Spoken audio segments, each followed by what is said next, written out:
What is up, everybody? Skratch here. Welcome to another Raid Shadow Legends video. We are currently on the test server and we do have access to the buffed champions. They're not in game just yet. I'm not exactly sure when they're gonna release the patch.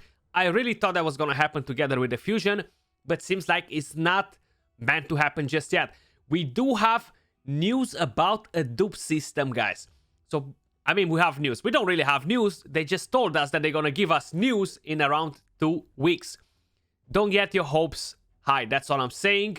I'm not getting my hopes high because you never know what can happen, right? But let's jump over into the main topic of the video, guys. I wanted to do this video ages ago. Now, if you ever watched the videos when we're talking about champions, how to buff them, what champions they kind of need a buff, etc. I'm usually doing these champions either in collabs. Very rare when I'm actually doing them alone. And I remember it that I was doing this video, I think, with Ash.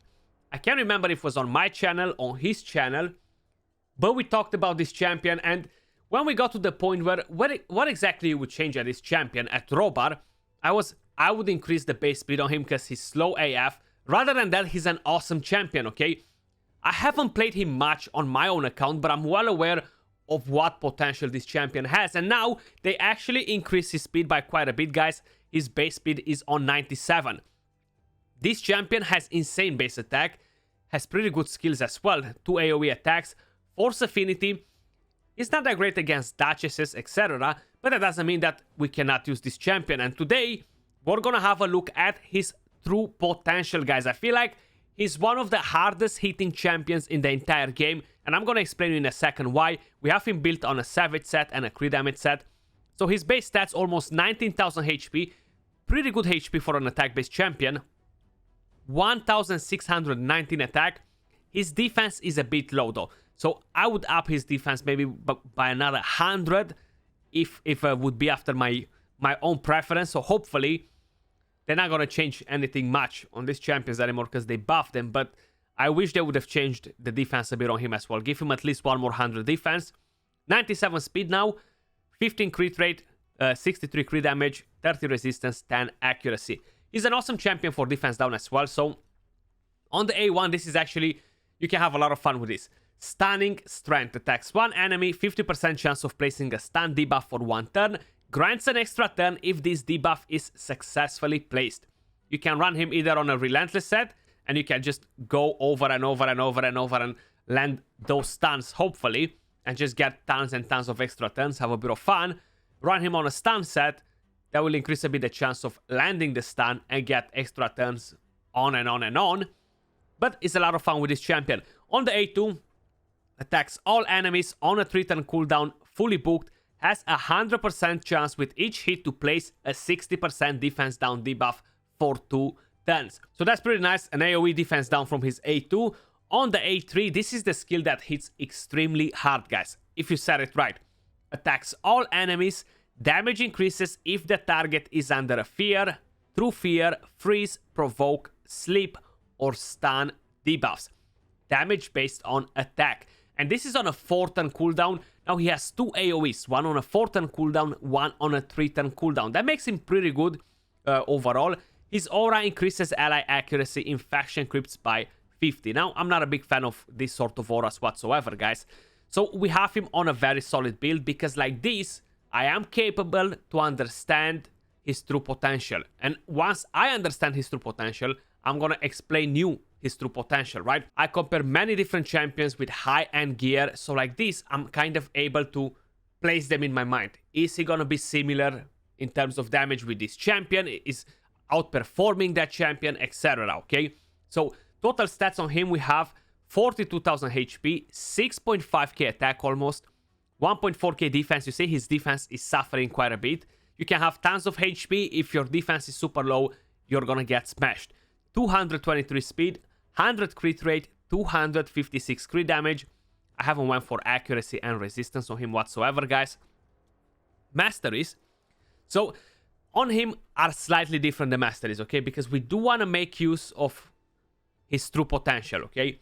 So on the offense tree, kind of almost typical for a Nuker, but instead of getting either Wrath of the Slain or Bring It Down, we actually went for Opportunist. Increases damage inflicted to targets with stun, sleep, fear, true fear, or freeze debuff by 12%. We got Stoke to Fury in case if we're gonna run him with Gurptuk. We have Killstreak and we have tier 6 Hammer Smasher on support. I kind of went with Cycle of Magic over Evil Eye because I don't have a lot of accuracy. I still want to have a bit of accuracy because it might help me for a defense down on some of the champions. I could go on defense 3 and go down all the way to Retribution to counter attack. That can come in play pretty handy as well. But for the things that I'm going to test right now, I went with this 3. I went with support 3. The main idea with him is you want to pair him with a champion that either brings you sleep, stun, true fear, etc. Not really freeze, okay? Because freeze is already bringing you a damage reduction. So we're going to try him with Kymar. It's going to be a lot of fun to take him in for a spin. But as an example, for a lot of you guys that actually own the champion and fused Yoshi, you will be getting a speed lead from him. You will be getting increased attack, increased accuracy, and he has a 75% chance to land the true fear, okay? So they can pair pretty good together. You'll be getting decent damage. And overall, he's going to be bringing up a lot of things to your team. I don't have him built at the moment to try him in. But just as an idea, he can be a great champion to be paired with Robar. It's going to be great to pair him, for example, with an Astralon. Right, he was a fusion champion as well. 100% chance to land stun. Very, very powerful skill there. He can be paired with Mashaled. It's gonna be dangerous to actually run them together because Mashaled is such a crazy champion as well. We can pair him with Basilius Roanas. He is now the second champion, if I'm not mistaken, that has 100% chance to land stun, okay? Fully booked as well. So I feel like you could pair them with each one of them, have that stun there, and he'll be dealing tons of damage. Now, that being said, before we jump over in Arena, just to take him in quick for a spin there, I just want to show you something on the Dragon, okay? Just to get an idea of how his damage works. I'm going to get up the multipliers in a second as well. Before, let's give him a try like this without having a champion that places sleep, stun, or any other CC debuff, because we want to see by how much is his damage increasing on his A3 once we have a CC debuff on the enemy team, right? So let's give it a go like this, and just as an idea, roughly, because of course it's not going to be enough to be like, okay, this is his damage without having the sleep, but an idea just to see what we have on the screen here. So we're going to start directly with the A3. 129, 144k. So if we're looking at the enemy team, guys, some of them are a bit under 50% HP, like we have this Arbalester here, same with the other one. Faceless is around 50% HP, and the other ones are definitely at around 50. Lua and Renegade, okay? Now, I do want to see his A2 as well. Can we rack them? Just gonna do that.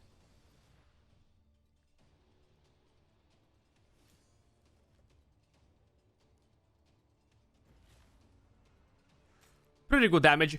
It doesn't hit as hard as the A3 anyway.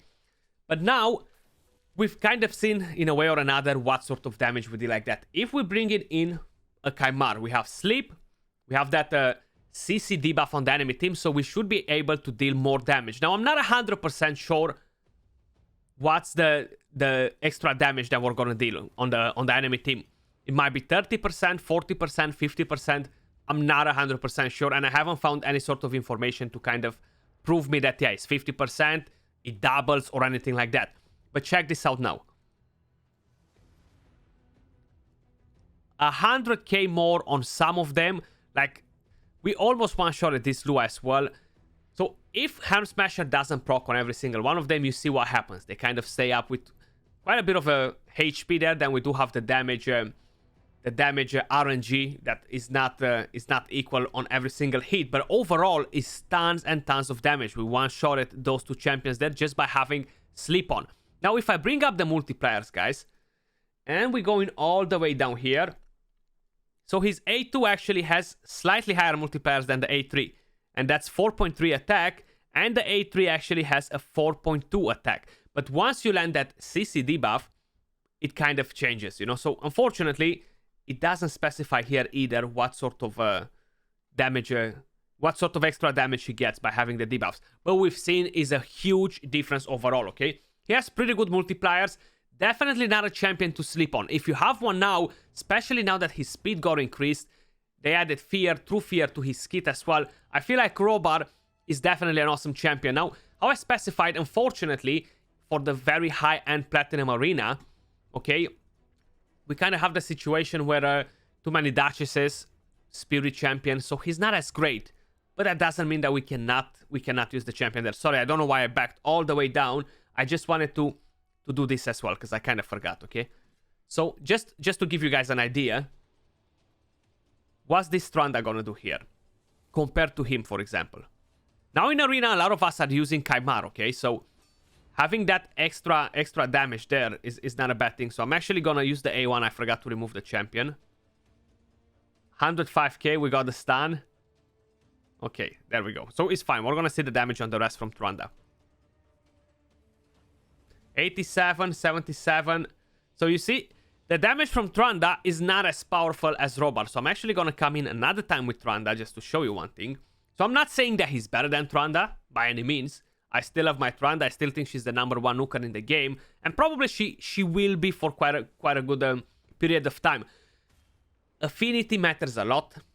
So I feel like affinity is a very, very important thing. So let's pay attention again. Hopefully we're not going to land any stuns, especially on the first row here. 118, 110. So we one-shot at one of them. We stun 3 of them. She's still deals tons of damage, okay? Ham Smasher proc there as well. So I would say pretty equal in terms of damage with Robar if we have sleep. If we don't have sleep on Robar, he's not really gonna compare with Tranda in terms of damage.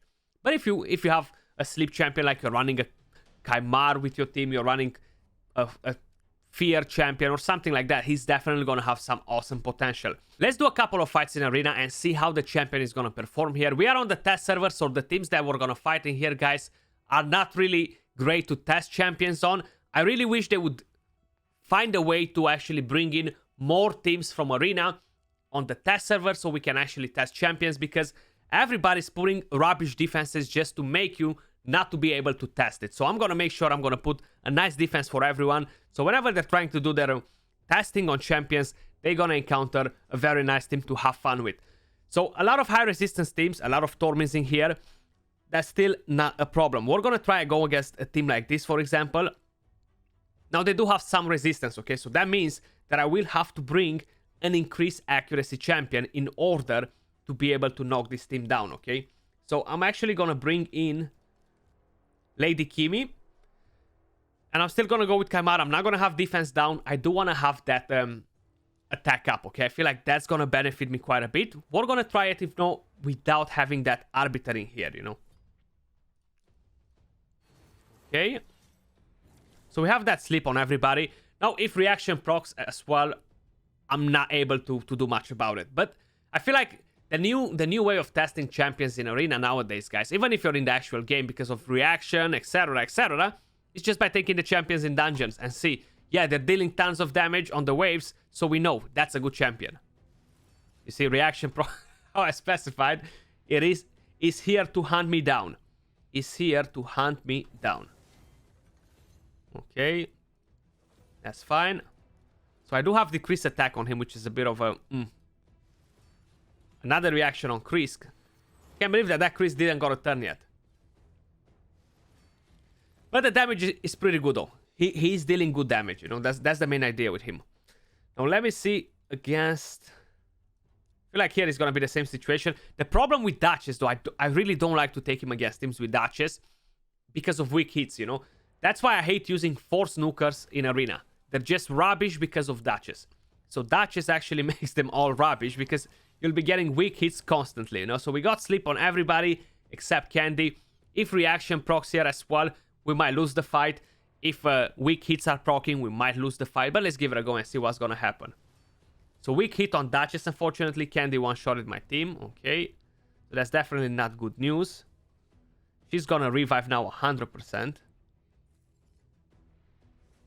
But maybe, just maybe, I'm gonna be able to do something about it, you know?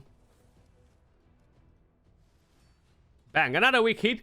We managed to one-shot him again. So now, it's not much that she can actually do. The other one didn't hit too bad, considering that we had a tag down, you know? Okay, there we go. Duchess down. So reaction is very annoying to actually... When we're trying to test champions is super annoying. Against this, without defense down, I don't need to have increased accuracy. I need to have the sleep as well. I'll need to lose the attack up, okay? So I'm not sure how exactly it's gonna perform like this, but let's give it a go and see. I have a feeling we're not gonna be doing too great here, you know? Okay, so we got all that on. I was gonna say, hopefully they're not gonna get a turn before, because the sleep is gonna expire, and then I can't really make the most out of his A3. Don't give a weak hit, please. Of course you're gonna give... Actually, I don't think we had a weak hit. I couldn't see, but you guys might be able to see after. That Ursa is pretty annoying, so without having that attack up as well, kind of no chance to go against a team like that, you know. What about a team like this? So we're not gonna bring that in. We're actually gonna try to bring in a Gurptuk. So let's see how we're gonna perform against a team like this. Most probably a few more weak hits there. Okay. Yeah, weak hit again. Damn, they're so annoying. How she survived though? Reaction, actually, that's how. What question was that, Skratch? You forgot about reaction? Unbelievable. Unbelievable. How can you forget about reaction? Like, honestly, what is that?